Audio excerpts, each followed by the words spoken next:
অন্যদের মারা যা করে। আরে বেটু, ও মম, ডিস্টার্ব করো না, আমি এখন গেম খেলছি।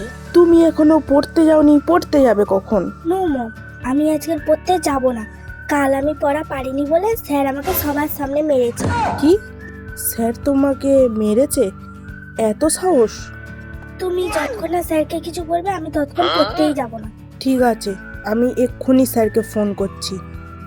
এবার ঠিক হবে, মমকে দিয়ে ছাড় খাওয়াবো স্যারকে, তখন বুঝবে।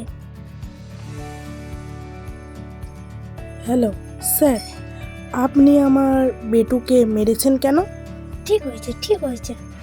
তো সেটা আপনি আমাকে বলতে পারতেন, তা বলে আপনি আমার বেটুকে মারবেন আবার সবার সামনে? এবার থেকে যেন এরকম কাজ আর না হয়। বেটু, আমি স্যারকে যা বলার বলে দিয়েছি। Thank you mom. স্যার মারলে আমার মা যা করে। কি রে, তুই এখনো পুতুল নিয়ে খেলবা নইছো, তা পড়বা যাবি কখন? আজ আমি পড়তে যাবো না, কাল আমি পড়া পারি নাই বলে স্যার আমাকে সবার সামনে মারছে। স্যার তোরে মারছে?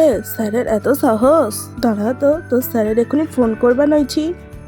এবার ঠিক হইব, মা স্যারকে ফোন করে আচ্ছা তাহলে কথা শোনাইবো। হ্যালো স্যার, আপনি আমার মায়েরে মারছেন। এবার থেকে এমন মার মারবেন যেন হাইটা না বাড়ি আইতে পারে। মা তো দেখি উল্টে আমার নামে কইবা নইছে। মায়ের নাকি আমারে তো কিসের সত্যতা আমি তো বুঝলাম না।